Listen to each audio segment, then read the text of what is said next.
Hi everyone and welcome to today's video. Today I'm doing a little bit of a catch-up and some mail stuff and just talking about generally what's been happening. So I've been pretty busy singing wise, as you might have known from previous videos. I've slowed down a lot of the videos I've been making just to allow myself time to work and to be present in my life so that I can actually function as a human as well as taking care of work. So I haven't been making as many videos and that's going to continue for the next few months. I've got a few planned out that I'm going to do across the next little while through to the end of January. So there'll always be things sort of popping up, but not as regularly as they obviously were. I've been involved in a number of productions and a number of concerts over the last little while, and it only gets busier from here. Through October through January, basically, I'm working on 6 operas and a bunch of concerts and all of that sort of thing as well. So keeping very busy and not really having a lot of time away from rehearsal. So something cool that happened last week, as a lot of you would have been involved in, were the Pelican Hubs. This was cool. It's the first time I've been able to go to one. In fact, haven't been able to actually get involved in my local pen community outside of the virtual world. So it was really nice to go and meet the people that you sort of talk to and that you discuss pens with and share ideas with. So that was really great. It was also amazing to see some of the pens people had and to try different grinds on nibs that I hadn't had the opportunity to use, and certainly solidified a couple of things for me as to what my next pen purchases are going to be, what nibs I want on them, and also what I want to have achieved by the next Pelican Hub in terms of my own Pelican collection as well. I don't have a lot of Pelican pens. I like to try a broad range of different brands. So I've got a few Pelicans, but I think by next year I know that there'll be at least 2 more in my collection.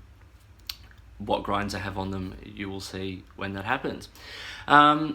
But yeah, it was really great to sort of spend some time with those people and talk, and as I said, to play with some amazing pens. And we got a lovely little gift bag, well not gift bag, but like some nice goodies from Pelican, including the little notepad, which I quite like the paper on that, and of course the Ink of the Year Star Ruby here, which is lovely. So what I'm going to show you those in a little bit more detail now, and then I'll come back for the next bit. Okay, let's have a look at the Pelican Hub stuff. So here is the ink. This is the box it comes in. Ink of the Year Star Ruby for this year, 2019. Really like the packaging for these Pelican Edelstein inks. I'll get these little bits of foam out. 2 bits of protective foam there just to keep the bottle from moving around too much. And here is the bottle itself. Really classy bottle. Not particularly deep, but you can get around it by tilting it on its side to get the ink out. I love the logo on the top. Just really nice. And let's have a look at the ink itself. So this is it on some sort of a card. You can see there's a little bit of gold sheen there on it. It's a nice sort of ruby red, almost sort of pinky red. Not dissimilar in a few ways to the inks like Momiji, perhaps, from Oroshizuku. Here it is on Rhodia. So yeah, you can see it's a lovely sort of rich pinky red colour. It's really nice. It's I'll be interested to see how this ink performs on other paper once I give it a bit of a good sort of run through. But we also got at the hub these nice, blank paper pads. The paper is really smooth, super smooth, and very sort of heavy weight. It's quite glossy, and I swabbed the ink and wrote with it here as well. You can see there's a lot of that sort of pink really comes out on this paper. But it's quite nice. It's sort of got a nice sort of colour to it. Quite happy with that. Okay, so that was Pelican Hub, and the ink, the Star Ruby ink, which was nice to sort of get a bottle of that, and nice to spend some time with some fellow pen nerds. Okay, let's talk mail day. So over the last couple of weeks I've got some really cool things in the mail, and I'm going to show you them very briefly here and then in more detail on the table. But I'm going to partner 2 up to start with, and those are the 2 pens that I've received that I'm particularly excited about. Now, one comes in a pretty sort of standardy sort of frosted plastic container, but it is the Moonman C2. Now, this has caused a little bit of... people have ideas about this pen, and I do as well, and I'll show you those in more detail down here. The other pen that I got was from Laban. This was sent to me for review. It is the Laban Sun, which is a really gorgeous pen, really lovely vintage sort of feel, and really classy packaging. I really like this. So let's have a look at these, and then talk to you in a second. So here are the two pens. Let's start here with the Moonman C2 in this frosted case. Comes with some standard packaging, some little information booklet, and then the pen and an eyedropper, because this is only an eyedropper filled pen. Straight away, if you're at all in touch with the pen community, you'll know that this is very much clearly modelled off the Franklin Christoph Pocket 66. It's almost the exact same dimensions. You can see the design is pretty similar. There's a few basic differences. You know, the threads are still at the top of the section, but the threads are different. The nib is of course different. The branding is in a different place. Franklin Christoph has it on the finial there, whereas Moonman puts it around the center of the cap there. But you know, same sort of acrylic end, the same shape, the same dimensions, more or less. The section is slightly narrower on this. I'm going to do a review of this pen eventually, but one thing that jumps out automatically is that step down, and because that is such a narrow section, that step down is quite pronounced. So that's just something to be aware of if this is a pen that you're interested in. I don't think it's as pronounced on the Franklin Christoph, but you can see videos where the two pens are compared side to side, one saying that there's no relationship, which I find very strange. If you look at the pens, this is clearly modelled off, and Franklin Christoph make their own pens, so it's not like these are made in the same factory. It is modelled off the Franklin Christoph. It's not a rip-off, it's not a copy, because there are slight differences, but I think we can all safely say this is very clearly modelled off. But it's not a bad pen, and it writes quite well, and I like the ink capacity. So that's that one.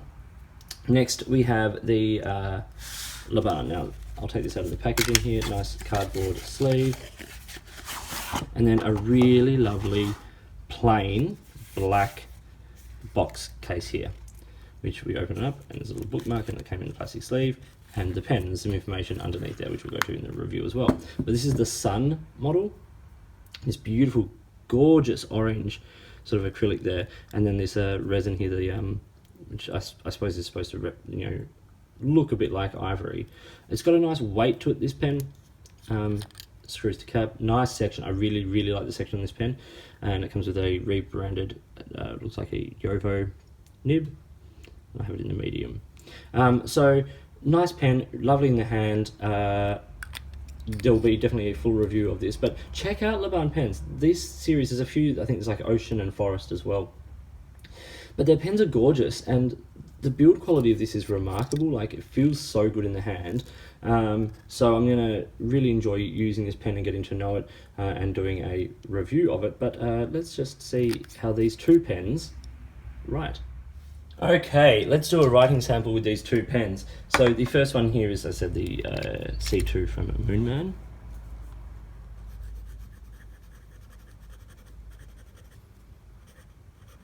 I think this is a steel fine nib from memory, and the ink here is Waterman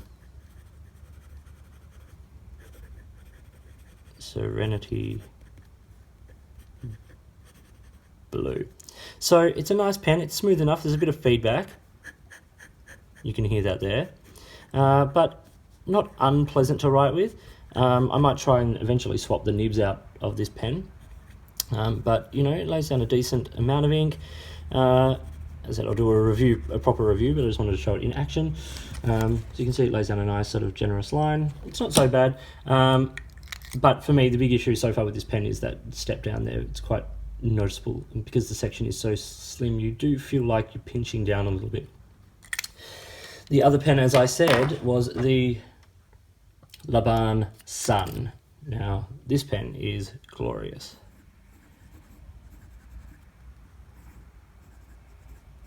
just beautiful. So this is a steel, once again, Yovo medium nib.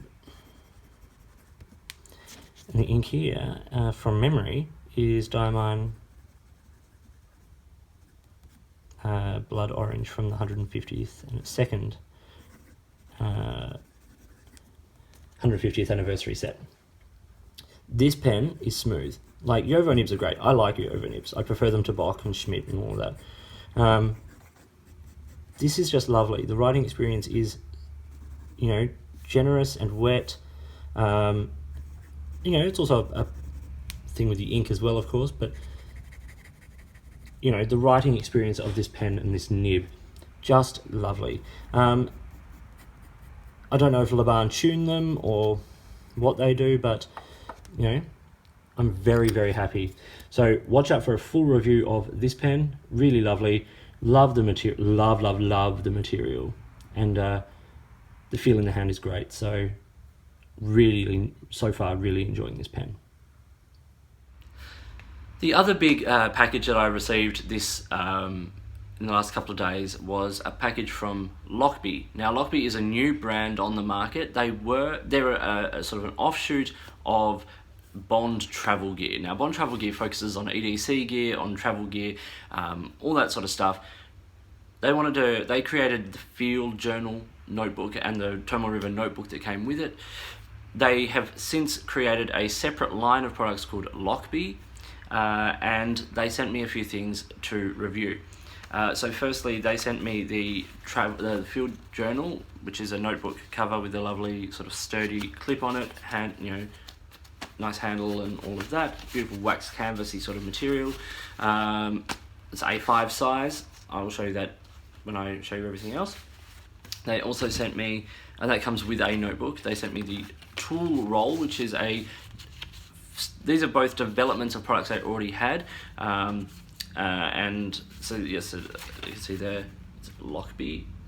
And so this is a tool roll, which I will once again show you. I'm going to do full reviews of these where I show what you can put into them, how they're able to be used and all of that sort of stuff, but this is just a quick first glimpse at these items. And then they sent another 2 notebooks. So I'm not sure, I can't remember which one came in the journal. I will work that out by the time I do the review. But between the 3 books, there's ruled, plain, and there's dot. Now these use I think the 68 gram Tomoe River paper. They're really nice, sort of just simple stitch bound notebooks, and I'll show you those in more detail as well. Okay, now we hit Locke B. So I'll start here with the Field Journal. You can see it's branded up there. Beautiful wax canvas, big strong clip. Now I took this to the Pelican Hub. I haven't decked this out as I will, you know, for the review and everything, but I have been using it because it's a great product.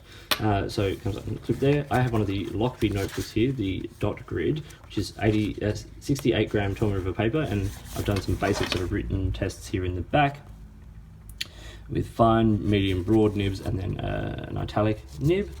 And then base date blue. And if we look at the back, base date blue comes through, but it's Tomoe River, so nothing else comes through.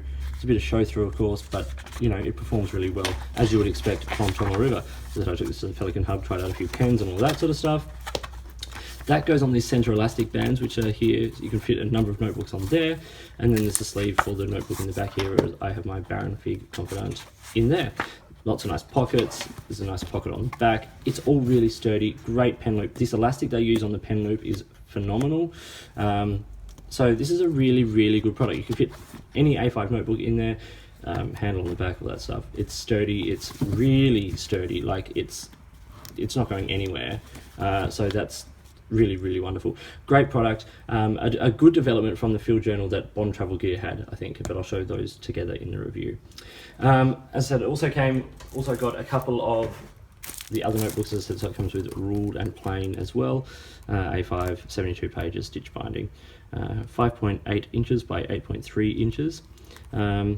Yeah, very cool. So, and minimal branding, like just that basically. So it's, yeah, I'm really, really impressed with these products so far. I really hope Locke B continue to create products and develop their products because I think they've got a good idea of what is actually useful, which is a big plus, because there's a lot of brands who make things and they're just not useful.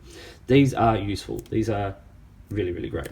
The last product I got from Locke B is the tool roll. Now, once again, when I do the review, I'll compare the Bond Travel Gear case a little bit, but you can read there a little bit about Locke B. So this basically is a tool roll. So sorry, these clips are pretty tight. Unrolls to reveal your 9 little elastic loops. Now, the step up from this one, from the old one, is the fact that there's no silicone on the back of these elastic loops, so getting things in and out will be a little bit easier. It opens out. Oh, just bumped the camera, but that's okay. 3 bigger pockets there, perfect for sort of field note sized notebooks. It says Made in Vietnam, and a nice zippered pouch, mesh pouch on the side. So lots of space for lots of stuff. Watch my review of the Bond Travel Gear tool roll. I'll give you an idea, but I'll do a proper review of this as well with the new material and all of that. So that's what I got from Locke B. So keep an eye out for these videos. Well, that was the mail day and everything, and a bit of a catch up of what I've been up to. I have a couple of reviews and a couple of themed videos, one coming up in the next week or so, which has taken more planning than almost any other video I've done. It's a paper review, well, not necessarily a review, but a comparison. I've taken 16 different papers from, I think it's like 11 different brands, and I am comparing them in terms of their performance and fountain pen friendliness. So I'm not looking at these in terms of how they work, you know, with ballpoints and pencils and things like that, watercolors. This is strictly for fountain pen friendliness, and so that's actually turned out to be a really interesting project, just to see how these papers can directly compare in terms of how they perform and what actually stands out from different brands. It's really interesting. So keep an eye out for that, keep an eye out for other reviews. I've also got a couple of interesting other themed videos coming up towards the end of the year, including things like the top 5s and all those sorts of things. So keep an eye out for everything, stay tuned. Please like and subscribe and all of that sort of stuff. Hit the notifications button to stay up to date with the videos that I produce. Get in touch with me. You can do that on here via any of my videos, or you can drop me an email, or you can find me on Instagram or Twitter at @the_offstage_me. Yeah, if you've got products you think I should be looking at, let me know, brands, all that sort of stuff, or if there's a way you'd like to support this channel by sponsoring a review or a product or any way, get in touch and let's see what we can do. These videos are not possible without you guys, without your support, without your encouragement, so thank you so much, and I'll talk to you soon.